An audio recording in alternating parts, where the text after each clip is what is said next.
नेहरू जी ने तो आजादी मिली थी, तो आपके वो भी अंग्रेजों को वापस दे देंगे।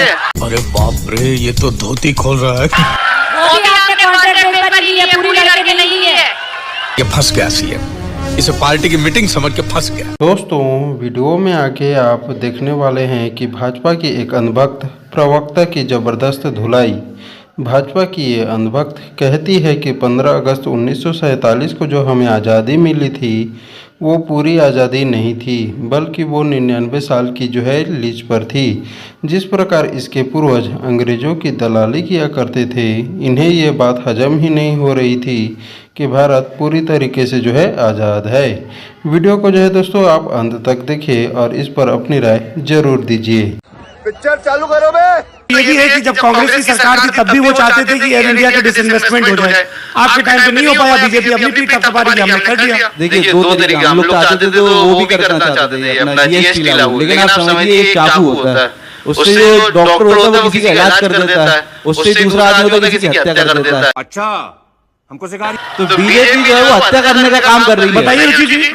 देखिए, पहली बात तो ये कि निजीकरण में कोई गलती नहीं है। अगर हमें निजीकरण से लाभ मिल रहे हैं तो निजीकरण करने में कोई बुराई नहीं है। और रही बात एयर इंडिया को प्राइवेटाइजेशन करने की, तो वो एयर इंडिया को 1951 में नेहरू सरकार ने नहीं टाटा जी से लिया था, वो उनकी ही थी। कब हो गया ये? कब हुआ कब? ऐसा नहीं है कि वो सरकारी, आप सरकारी कंपनी बताइए इसका निजीकरण किया है। अभी बता है भाई, अभी बता है। नेहरू जी ने तो आजादी मिली थी, तो आपके वो भी अंग्रेजों को वापस दे देंगे। ये बड़ी अच्छी बात कही आप। वो भी आपने कॉन्ट्रैक्ट पर ली है, पूरी लड़के नहीं है। ये फंस गया सीएम, इसे पार्टी की मीटिंग समझ के फंस गया। एक सेकंड। हाँ जी, क्या कह रही हैं? वही मैं बता रही हूँ कि ये भी 99 साल की लीज पर ले पाएगा। अगर आप में कोई बत्ती तो पूरी आजादी लेते ना, उसका जो आपने लीज पर ले ली। 99 साल की लीज पे ये जो आजादी हुई है ये 99 साल की लीज पर है। भारत कंप्लीटली आजाद नहीं है। अरे मुझे चक्कर आने लग गया अब। एक सेकंड, ये बहुत बड़ी बात कर रही हैं। 99 साल की लीज थोड़ा एक्सप्लेन करिए। जी हाँ, आप इतिहास के पन्ने उठाकर देखिए, उस टाइम पर जो ब्रिटिश सरकार में जो नेता थे, मैं बता रही हूँ, अरे सुन तो लीजिए पहले पूरी बात जी।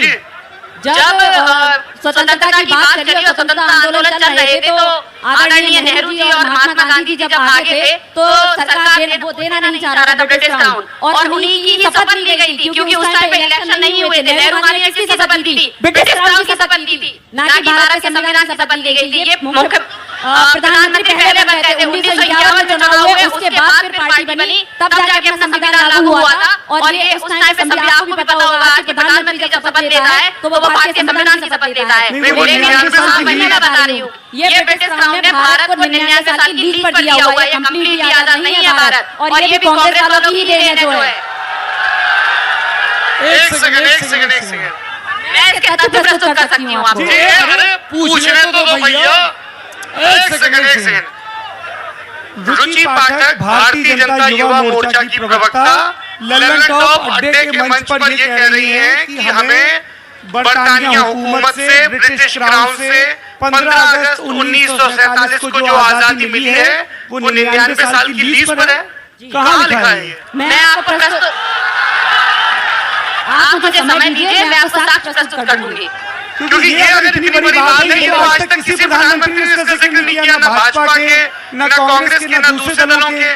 किसी संविधान विशेषज्ञ ने इस बात का जिक्र नहीं किया, ब्रिटेन ने इसका जिक्र नहीं किया, भारत ने नहीं किया। हालांकि कुछ YouTube के वायरल वीडियोस में कहीं करोड़ों जोड़ के ये थ्योरी चलाई जा रही है, पर इसका कोई साक्ष्य नहीं है। ये बड़ी अच्छी बात कही आप। पिक्चर अभी बाकी है मेरे दोस्त। Wake up to reality.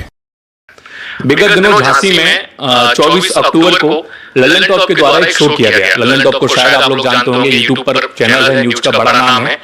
वहां पर हमारी झांसी की एक युवा नेता, मैं कह सकता हूं, उस स्टेज पर गई हुई थी।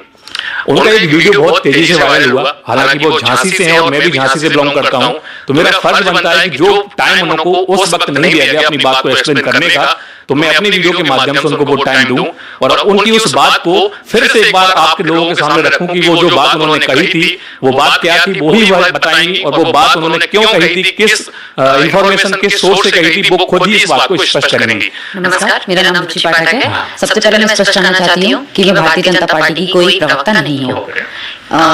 जैसा कि सबको पता होना चाहिए कि जिले में प्रवक्ता जैसा कोई पद होता ही नहीं। जी हाँ, ये मैंने पहले भी चैनल वालों को बताया था कि मैं लल्लन टॉप वालों को बात आपने बताई थी कि मैं प्रवक्ता नहीं हूँ, ऑफिशियली प्रवक्ता नहीं। जी हाँ, उनको पता था। और वैसे भी एक चैनल वालों को ये पता होना चाहिए कि प्रवक्ता का पद होता कहाँ है।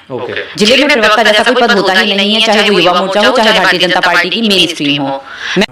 ये बड़ी अच्छी बात कही आप। मैं यहाँ पर केवल मोदी जी की नीतियों का समर्थन करने के नाते, एक देश के नागरिक होने के नाते और माननीय योगी आदित्यनाथ जी की नीतियों का अनुसरण करने के नाते ही वहाँ पर उनकी विचारधारा से प्रेरित होकर ही अपना पक्ष रख रही थी। तू समझा? हाँ। नहीं, तू समझा नहीं। सबसे पहले जो रुचि जी ने स्पष्ट किया है कि वो बीजेपी की कोई प्रवक्ता नहीं है। अरे मुझे चक्कर आने। 1947 को आरटीआई आप लेके आए हैं, जी हाँ। दिखाइए। देखिए मोबाइल पे आप देख सकते हैं, बकायदा आपको स्क्रीनशॉट में लगा के दिखा रहा हूँ और मेरे हाथ में भी यहाँ पे इनके हार्ड कॉपीज हैं। मैं यहाँ पे देख पा रहा हूँ कि ये कुछ जो सबूत हैं वो लेके आए हैं जिनके आधार पर इन्होंने ये बात कही थी। तो आपने यहाँ पे मतलब क्या हाईलाइट करना चाहते हैं वो आप खुद ही पढ़ के बता दें। देखिए, इसमें ये कहा गया था उन्होंने, दीपक राठी जी ने, जो आरटीआई नंबर भी आप देख सकते हैं, आरटीआई में ये कहा था कि 14 अगस्त 1947 को देश का शासक कौन था, 16 अगस्त 1947 को देश का शासक कौन था, भारत कब आजाद हुआ, भारत किससे आजाद हुआ, 25 जनवरी 1950 को देश का शासक कौन था, 27 जनवरी 1950 को देश का शासक कौन था, ब्रिटिश लोग देश का शासक कब बने। इसी तरह के उनके कुछ सवाल थे जिनके जवाब भारत सरकार द्वारा, जो कि सूचना का अधिकार अधिनियम 2005 के तहत देने के लिए बाध्य है, उन्होंने नहीं दिए। इसके बाद राठी जी ने इसकी अपील की भी कोई रिप्लाई नहीं मिला उनको। उन्होंने सेकेंड अपील की। उसके बाद सीआईसी ने इनके लिए नोटिस जारी किया, जो कि ये है साथ में, कि आप इनको आरटीआई दीजिए, पर इसके अलावा उन्हें कुछ आरटीआई नहीं मिली। नहीं तो इसमें लीज वाली बात कहाँ पर है? इसमें पूरी तरीके से लीज वाली बात नहीं है, लेकिन ये भी तो नहीं है कि हम कंप्लीटली आजाद हैं। अच्छा, हमको सिखा दिया है। इसके बाद अगर हम आजाद हैं तो 1953 में राजनारायण जी द्वारा भारत सरकार से यह पूछा गया था कि हमारी स्थिति, मतलब भारत के नागरिकों की जो परिस्थिति है वो ब्रिटिशर्स के सामने क्या है।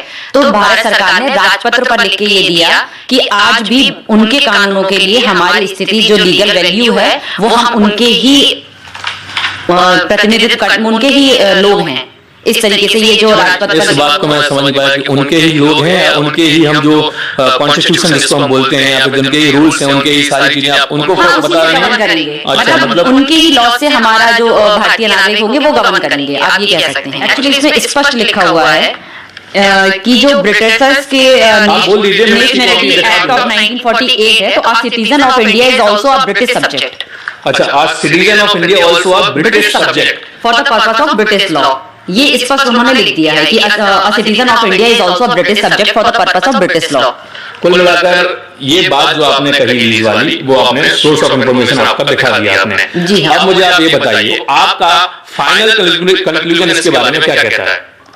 देखिए, मैं तो यही चाहती हूँ कि अगर ऐसा कुछ नहीं है तो गवर्नमेंट राजपत्र पर या फिर अपने लेटर पैड पर लिख कर दे दे कि ये जो भ्रम फैला हुआ है आम जनता में, ये दूर हो जाए कि भाई हम कंप्लीटली आजाद हैं, हम कोई ब्रिटिश सब्जेक्ट नहीं है, न ही हमारे कोई रूल्स, उनके रूल्स हमारे ऊपर अप्लाई होते हैं। तो ये सारी चीजें क्लियर हो जाएगी और आरटीआई के जवाब दे दे। इनके जवाब क्यों नहीं दे रही है गवर्नमेंट? तो जो लोग अभी बोल रहे हैं कि ये व्हाट्सएप यूनिवर्सिटी का ज्ञान है, ये अधूरा ज्ञान है, ये फलाना ढिकाना, जो सब ये चीज बोल रहे हैं लोग, तो आप इनको क्या जवाब देना चाहते हैं? मतलब आप एक साथ में कुछ भी बोलना चाहती हैं इनके लिए तो आप बोल सकती हैं। सबने अपनी संकुचित मानसिकता के आधार पर मेरा विश्लेषण किया है, वो उसके लिए स्वतंत्र है, इसके लिए मुझे कोई ऑब्जेक्शन नहीं है। अगर वो सच में इसकी सच्चाई जानना चाहते हैं तो आरटीआई लगा सकते हैं। ये बहुत बढ़िया आंसर दिया है कि भाई अगर आप लोगों में से किसी को भी संकोच है कि जो रुचि जी ने बोला है कि भाई हमारा देश बीच पे नहीं है, मैं भी इस बात पे अग्री नहीं करता, लेकिन जो उन्होंने बताया मैंने आप लोगों को दिखाया। अब आप लोग क्या सोचते हैं? आपको लगता है कि एक महिला या फिर एक लड़की, एक लेडी इतने स्पष्ट तरीके से अपनी बात रख रही है, तो क्या हमें उसका मजाक बनाना चाहिए या फिर उस बात को समझने के लिए कुछ इन्फॉर्मेशन हमें भी निकालनी चाहिए, गूगल करना चाहिए, आरटीआई डालना चाहिए? आप और कुछ कहना चाहती हैं इस वीडियो में? नहीं, बस थैंक यू सो मच। चलिए, थैंक यू सो मच।